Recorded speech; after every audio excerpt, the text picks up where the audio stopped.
Swastiastu semuanya. Buat kalian dimanapun dan kapanpun kalian berada, selamat datang lagi di channel YouTube aku. By the way, ini bukan video aku yang kesekian kalinya, ke-100 kalinya, tapi ini video pertama aku because I'm a new YouTuber now. So, hal pertama yang terlintas di pikiran aku ketika aku ingin membuat suatu video YouTube adalah aku pengen banget kasih tips ke kalian yang saat ini sedang berada di luar negeri atau ingin melakukan perjalanan ke luar negeri. Tapi ini berhubungan tentang pemagang ya, bukan maksudnya kayak traveler atau apapun itu. By the way, kenapa aku bawain topik ini? Karena aku adalah seorang pemagang yang kebetulan sedang memagang di negeri Sakura. Iya, betul banget. Jadi negeri Sakura itu adalah negeri maksudnya negeri Sakura itu adalah Jepang gitu. Nah, jadi aku udah di Jepang selama setahun, dan kali ini aku bakalan share pengalaman aku selama setahun ketika berada di Jepang. Jadi, enjoy! Jadi, tips-tips ketika kalian sedang berada di luar negeri, khususnya Jepang nih ya, buat yang lagi magang atau yang akan magang. Karena ketika apa yang aku alami sendiri gitu ya, karena ini juga pertama kalinya, pengalaman pertama kalinya aku ke luar negeri, jadi kayak I want to share about my experiences, dan semoga video itu bermanfaat, bisa ngebantu kalian ketika kalian mengalami kesulitan saat berada di luar negeri. Jadi, kita ke permasalahan dulu nih ya. Masalah yang pertama, banyak banget orang-orang yang berpergian ke luar negeri itu tiba-tiba tuh jadi buta, jadi tuli, dan jadi bisu. Penyebabnya apa? Yaitu karena mereka tuh baru beradaptasi di lingkungan yang baru. Masalah yang kedua nih, orang-orang tuh pada malu buat nanya, malu buat ngungkapin pendapat. Pengalaman aku itu ya, kalau misalnya aku lagi ke supermarket nih, terus nyari sesuatu yang nggak aku tahu namanya, karena aku nggak bisa ngomong bahasa Jepangnya, jadi nggak bisa juga nanya sama orang Jepang. Nah, tanpa berlama-lama lagi, tanpa membuang banyak waktu lagi, jadi aku akan mulai memberi kalian tips bagaimana mengatasi masalah-masalah yang aku sebutkan tadi. Tips yang pertama, seperti yang aku sampaikan tadi, ketika kalian sampai di Jepang, nih aku mengkhusus ya negaranya, aku pakai negara Jepang. Yang pertama kali kalian rasakan adalah seperti yang aku bilang tadi, buta, tuli, dan bisu. Kenapa aku bilang buta? Ya, karena ketika kalian baru sampai di Jepang nih ya, semua tulisan, semua apa yang kita lihat, nggak ada sama sekali yang pakai romaji atau pakai huruf kapital. Gila nggak? Kenapa aku bilang tuli? Karena ketika kalian mendengar orang ngomong, ketika kalian dengerin orang ngobrol, itu kalian nggak ngerti artinya sama sekali. Walaupun waktu kalian masa-masa karantina tuh kalian belajar dengan giat dan merasa, aku udah bisa loh bahasa Jepang. Nah, yang terakhir nih, yang paling sulit, jadi bisu. Loh, kok bisa bisu sih?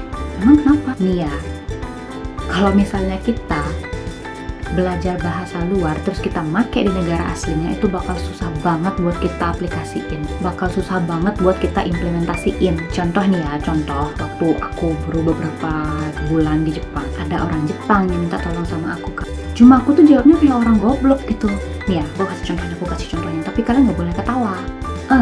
Saki-san, jimusho ni nomimono aru nan desu kedo, tote moratte ii desu ka? Hai. Aku jawabnya kayak gitu, bilang hai aja, tapi nggak ngerti artinya apa. Dan alhasil, aku nggak ngelakuin apa yang dia suruh sampai dia tuh nyari aku lagi gitu. Karena dilihat aku tuh nggak ngelakuin apa yang dia suruh, akhirnya dia tuh nyamperin aku kan. Dan dia akhirnya nanya sama aku, tadi aku suruh kamu ngambil minumannya mana? Sari-san, watashi no nomimono toko?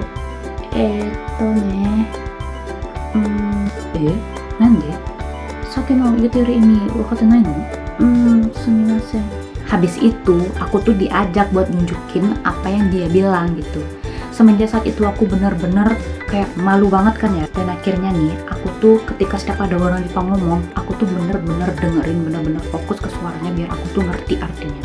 Maaf ya, ini kan ngomong masalah bisu ya, jadi kayak ngomong kok malah jadi ke pendengaran. Nah, tips yang ketiga nih, kalian harus berani speak up. Speak up di sini tuh kayak gimana? Jadi kalian harus berani berbicara, entah itu pola kalimat kalian benar atau salah sekalipun. Intinya kalian berani bicara aja dulu.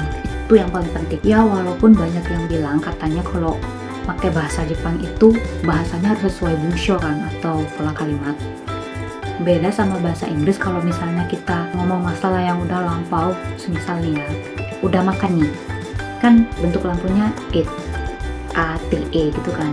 Terus kalian ngomong aku udah makan gitu. I have. Nah, orang-orang luar negeri itu, maksudnya orang-orang yang pakai bahasa Inggris itu pasti ngerti artinya gitu. Kalau di Jepang nggak semua orang ngerti karena kebanyakan orang Jepang itu emang kayak bener-bener pakai bunshonya dia tuh loh, pakai pola kalimatnya gitu. Tapi nggak ada salahnya kalian nyoba cara itu demi kebisuan kalian tuh tidak semakin mendarah daging, serius. Kalau misalnya kalian pengen ngomong di supermarket nih ya, misalnya kalian pengen beli sesuatu, misalnya kalian pengen beli minum, kalian nggak tahu nih kata kerja minum itu kalau misalnya ingin membeli, maksudnya kata kerjanya membeli, terus ingin membeli, tidak ingin membeli, atau apalah itu tetek bengeknya. Kan cukup ngomong kata kerja bentuk pertamanya aja, maksudnya kata kerja yang emang pure-nya aja gitu, nggak usah kalian ngisiin tetek bengeknya lagi gitu kalau misalnya kalian nggak ngerti perubahannya kayak gimana. Jadi cobalah untuk berani berbicara, let's speak up, biar kalian nggak jadi orang bisu selama di Jepang. Next, oke, jadi tips yang keempat itu adalah perbanyak menghafal kosakata. Bukan sekedar menghafal sih, tapi mengaplikasikannya ke dalam kehidupan sehari-hari. Kosakata atau kotoba Jepang itu tuh nggak kalah banyak gitu dari kosakatanya. Inggris lah, Indonesia lah, sama-sama banyak. Menurut aku pribadi, kalau misalnya kalian udah tahu aja kotobanya atau kosakatanya, menurutku kalian tuh bakal gampang gitu, lebih gampang buat ngungkapin apa yang ingin kalian lakukan. Dan juga kalau misalnya kalian emang nggak ngerti apa yang dibilang sama orang Jepang, tanyain aja, aku nggak ngerti ini artinya apa, tanya aja kayak gitu kan, jadinya nambah kosakata. Jadi kalau misalnya kalian waktu semasa karantina di tempat belajar kalian, terus kalian dikasih kosakata yang seabrek, itu nggak usah, jangan dibuang, please jangan dibuang, karena itu bakal benar-benar berguna ketika kalian berada di Jepang. Oke, next. Jadi tips terakhir, usahakan tidak memakai bahasa Inggris sama orang-orang Jepang. Why? Karena kebanyakan orang-orang Jepang itu nggak bisa bahasa Inggris. Maka dari itu, aku saranin perdalam lagi bahasa Jepang. Yeay, kita udah bahas semua tips. Kalau misal kalian pengen aku tuh bawain tips apa gitu lagi, please banget komen di bawah. Semoga kalian suka dan semoga bermanfaat untuk kalian-kalian yang mungkin saat ini sedang berada di Jepang, berada di luar negeri, atau akan menuju ke luar negeri. Jangan lupa like, comment, subscribe channel YouTube ini, karena itu aku bakal lebih semangat untuk buat videonya. Oke? See you in the next video. Gite kurete arigatou gozaimashita. Bye bye.